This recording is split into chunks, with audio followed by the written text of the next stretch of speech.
Welcome back to the City Current Radio Show. I'm your host, Jeremy Park. When you talk about entrepreneurialism and helping entrepreneurs, we have an expert with us, someone who has been through a lot and has a wealth of information to share with us. So we have Michael Dermer. He's the founder and CEO of The Lonely Entrepreneur.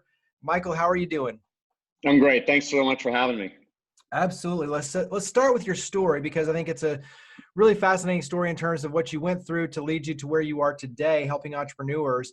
But start off, you're with a big successful law firm in New York, and then all of a sudden you kind of step out into being an entrepreneur and an empty basement, and you create Incent One. So let's start there. Give us a little bit of your storyline.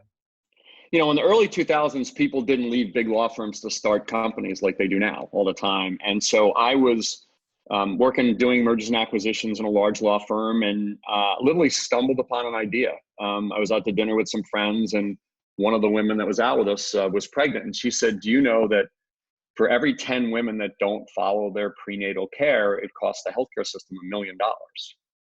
And I was like, well, wait a minute. If it costs $1 million, why wouldn't you just pay these women to follow their prenatal care?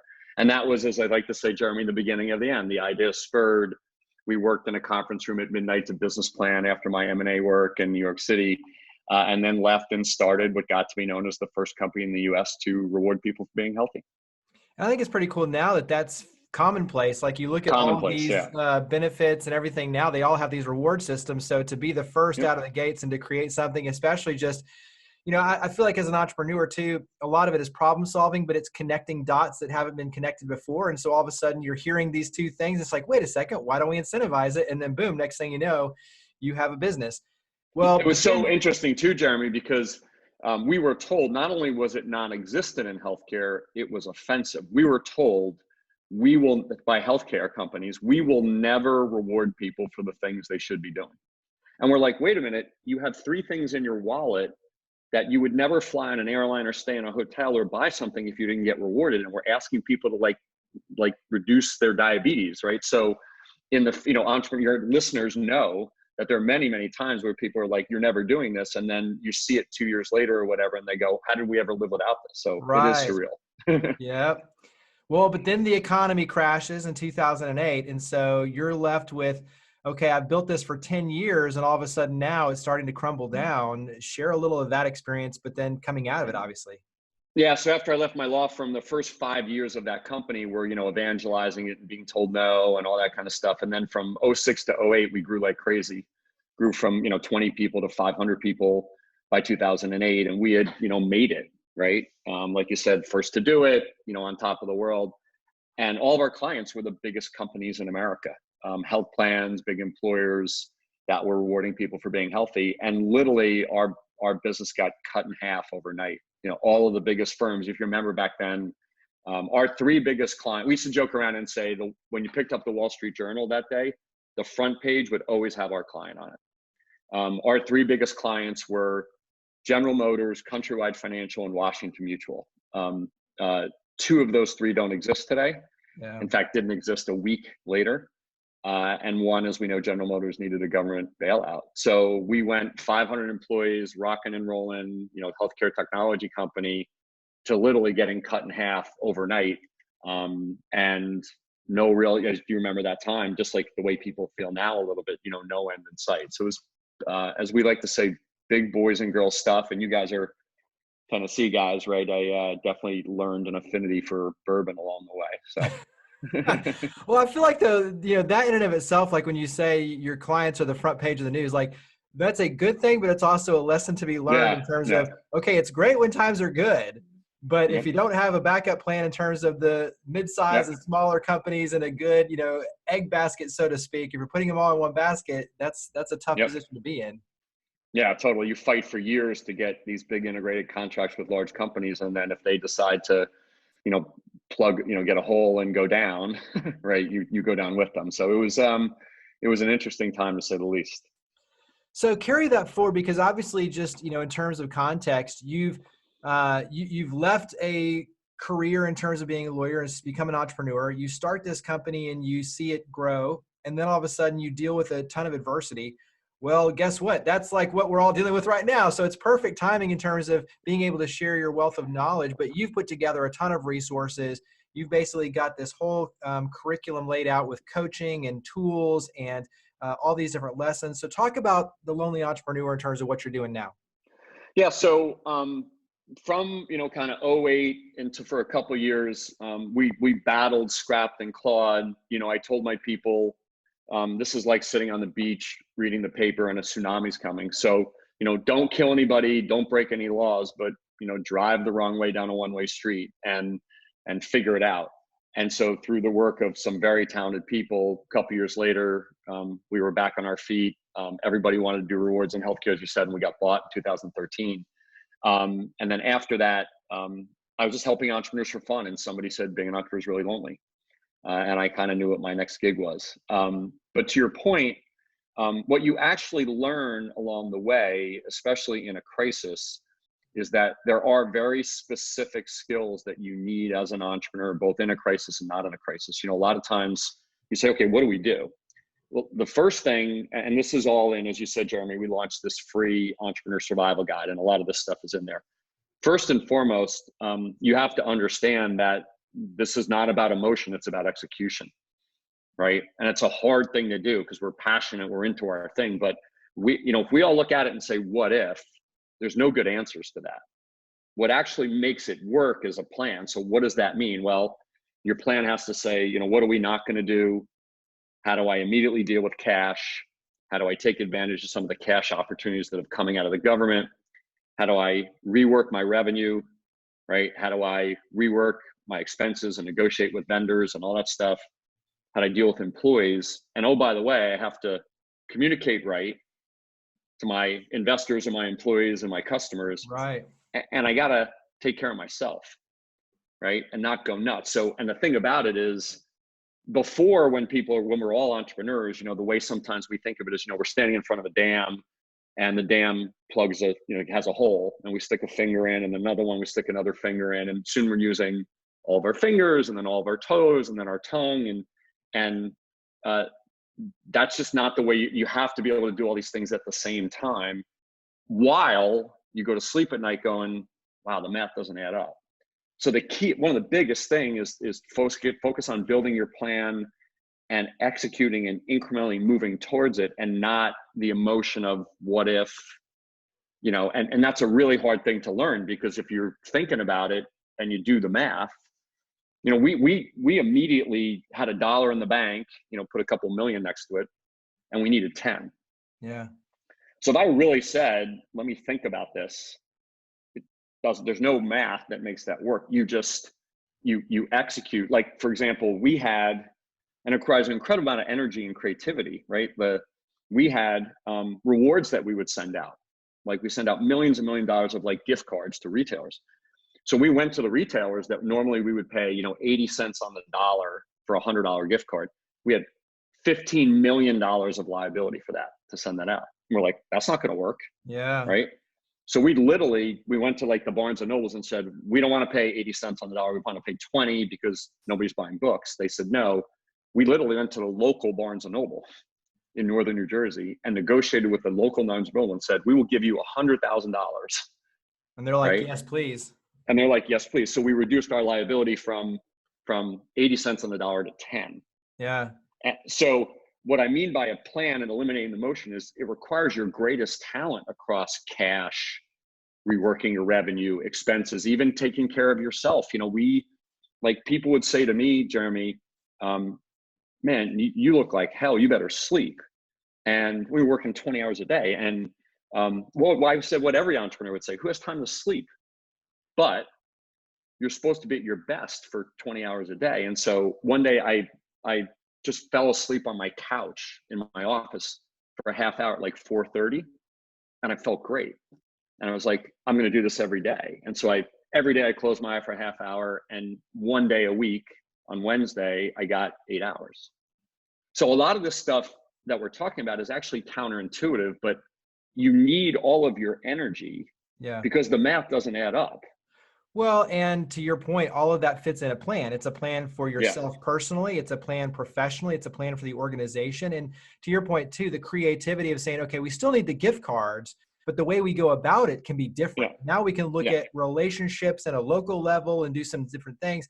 So it forces kind of the innovation on that side. And many times people just don't think about the small bits of creativity that ultimately get you to where you still need to go following that plan.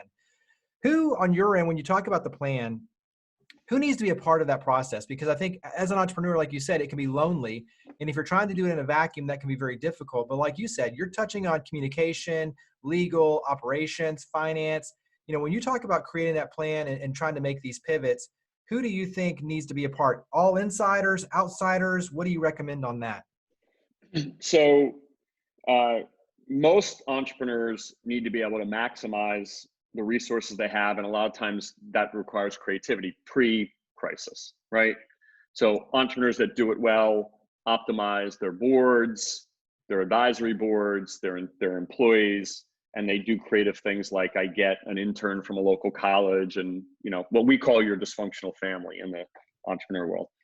In the crisis, a lot of times those resources are shrunk, right? Because you've had to make changes, unfortunately, with employees, but you need to do more and more better, right? So now it requires even more creativity. So you say to yourself, okay, how do I optimize what I have? So the answer to the question is everybody plus more.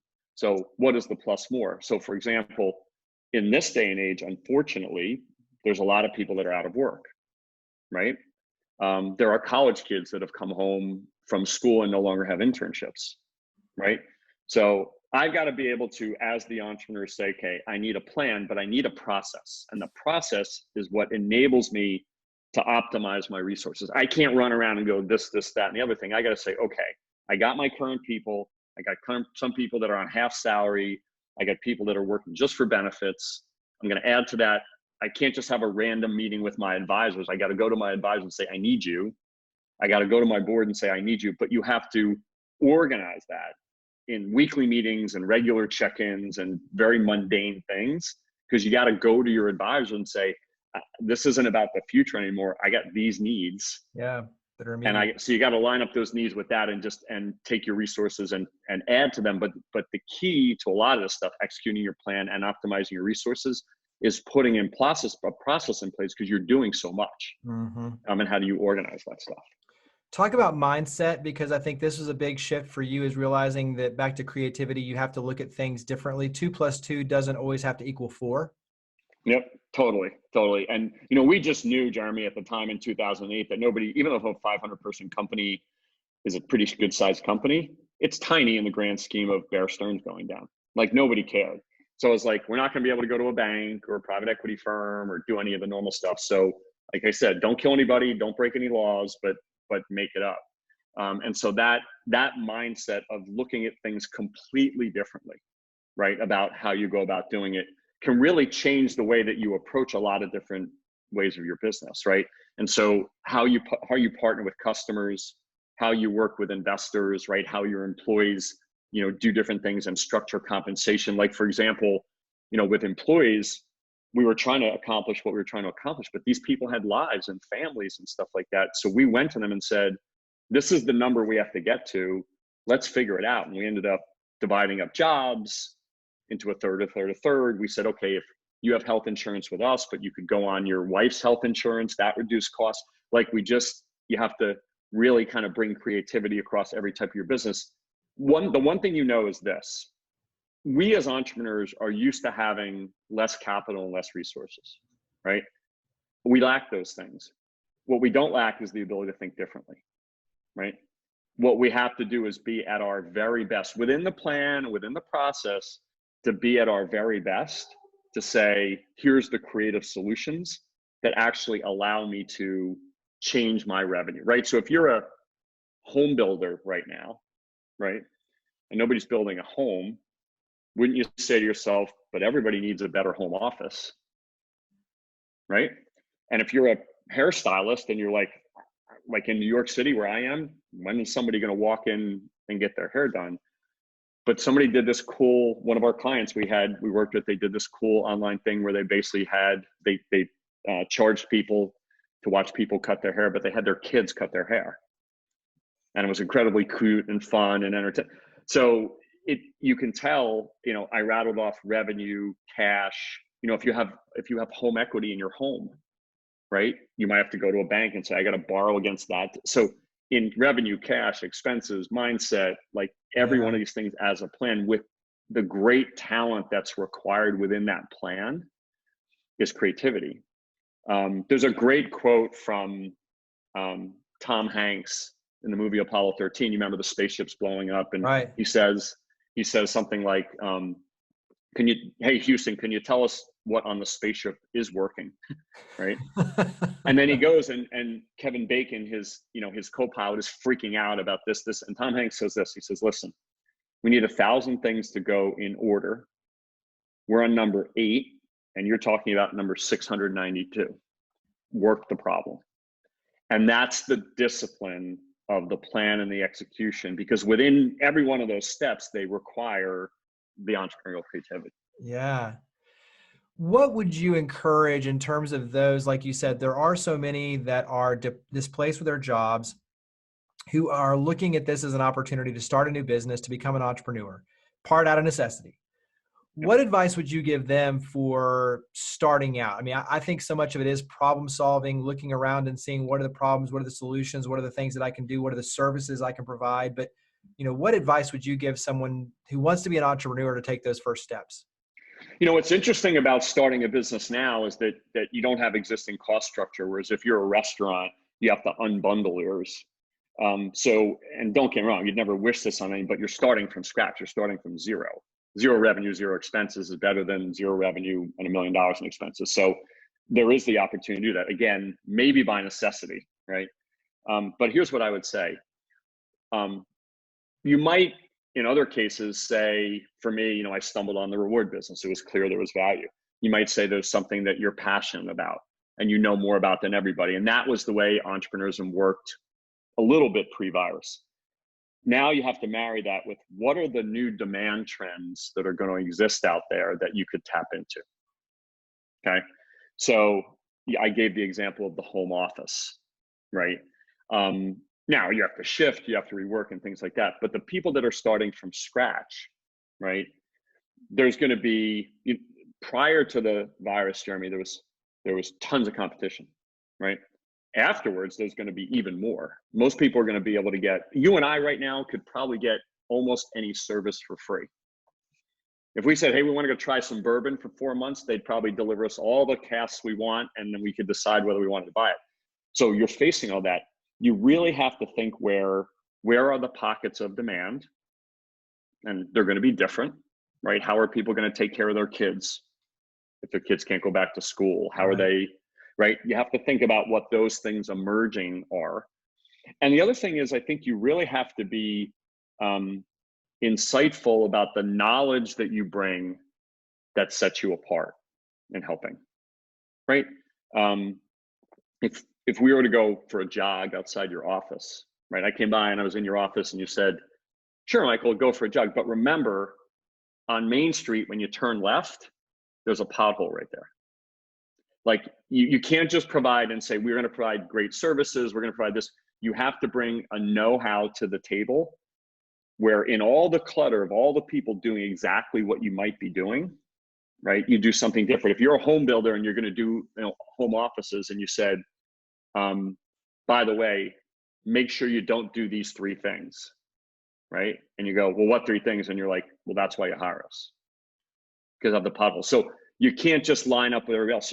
So 2 things. 1, you got to find these pockets of demand.